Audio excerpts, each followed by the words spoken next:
Bonjour, ici Michel Bron avec le Brown Realty Group qui vous envoie cette petite vidéo de ce magnifique endroit à Santa Monica dans Los Angeles. Et je voulais vous donner un petit compte rendu du marché immobilier actuel à Los Angeles. Alors on entend beaucoup de personnes parler du marché qui est en train de descendre à Los Angeles, en train de baisser.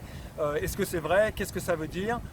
Pour nous, bien entendu, les agents immobiliers, la meilleure manière de se rendre compte du marché immobilier, c'est d'être dans le marché, c'est de voir comment les ventes se passent, mais bien entendu aussi, nous regardons les chiffres sur le MLS, le Multiple Listing Service, qui est là où toutes les ventes sont enregistrées, et nous regardons donc les prix de vente, nous comparons cette année par rapport à l'année dernière, nous regardons aussi un chiffre qui est intéressant, ce qui est le nombre de jours, combien de jours une propriété reste sur le marché avant que la transaction se fasse.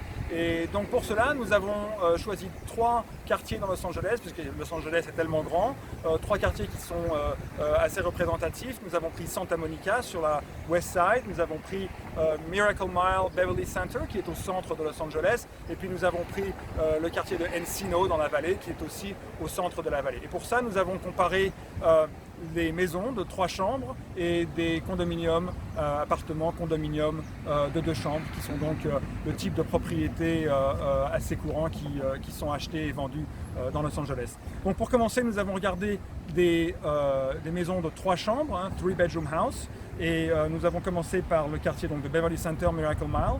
L'année dernière, au même moment, à la même époque, au mois de juin, juillet, les prix avaient augmenté de 8,2%. Aujourd'hui, au mois de juin 2019, puisque nous regardons, cette vidéo est faite au mois de juillet, mais nous regardons les prix du mois de juin, les prix ont augmenté de 6,3%. Donc une toute petite baisse, mais les prix ont quand même continué à augmenter. Santa Monica, l'année dernière, au même moment, les prix avaient augmenté de 9,4%, donc une augmentation assez importante. Aujourd'hui, à la même époque, les prix par rapport à l'année dernière ont augmenté de 2,2%. Donc on voit qu'il y a une augmentation qui est plus faible, mais une augmentation malgré tout. Encino, dans la vallée, pareil, l'année dernière, il y avait une augmentation de 2,6%.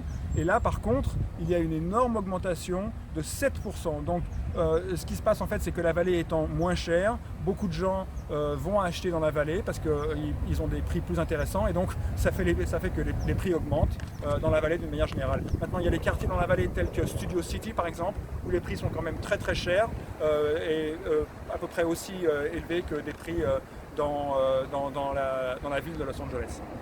Voilà. Ensuite, nous avons regardé les prix des 2 bedrooms, condominium 2 bedrooms, 2 chambres. Pour Beverly Center, Miracle Mile, l'année dernière, au même moment, les prix avaient augmenté de 5,1%. Aujourd'hui, les prix ont augmenté de 4,6%, donc une petite baisse, mais malgré tout une augmentation. Santa Monica, là par contre, l'année dernière, les prix avaient augmenté de 8,4%, donc condominium à Santa Monica, une grosse augmentation l'année dernière. Aujourd'hui, au mois de juin 2019, les prix ont baissé de 2%. Donc on voit que là, les prix n'ont pas continué à augmenter, il y a même eu une légère baisse. Encino dans la vallée pour les condominiums, l'année dernière, faible augmentation, 1,4%. Aujourd'hui, 5,9%. Donc pareil que pour les maisons, on voit que pour les appartements qui sont à vendre dans la vallée, les prix augmentent aussi parce que les gens vont acheter dans la vallée. Pour un appartement, un 2-bedroom dans la vallée, on peut payer environ 490 000 $, ce qui est beaucoup plus raisonnable qu'un 2-bedroom dans Beverly Hills ou dans West Hollywood ou Miracle Mile, Beverly Center. Voilà, donc ce qu'on peut donc voir, c'est que les prix continuent à augmenter.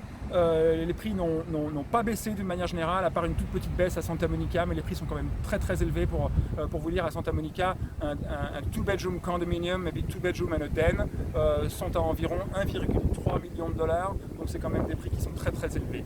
Qu'est-ce que ça veut dire pour vous, les habitants de Los Angeles? Ça veut dire que si vous pensez à vendre votre maison, je vous conseillerais de ne pas trop attendre, parce que les prix n'augmentent plus aussi vite qu'ils augmentaient l'année dernière. Donc si vous voulez encore avoir des prix intéressants, il ne faut pas trop attendre. Et puis en plus de ça, on sait que le gouvernement va probablement augmenter les taux d'intérêt. Et donc ça veut dire qu'à la fin de l'année, si les taux d'intérêt augmentent, les gens ne pourront plus emprunter autant d'argent, ce qui veut dire qu'ils ne pourront plus payer autant d'argent pour votre maison. Si vous pensez à acheter, si vous êtes un acheteur, n'attendez pas, ne pensez pas que le marché est en baisse et que plus vous attendez, plus les prix vont baisser. Comme je viens de vous le montrer, les prix continuent à augmenter, simplement ils n'augmentent pas à la même vitesse, pas au même pourcentage, mais ils augmentent quand même, à part une toute petite baisse à Santa Monica, où les prix sont quand même malgré tout très élevés.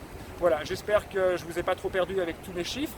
Si vous avez des questions concernant votre quartier particulier, si vous cherchez à vendre ou à acheter, n'hésitez pas à m'appeler et nous répondrons à toutes vos questions. Merci beaucoup et à la prochaine fois. Au revoir.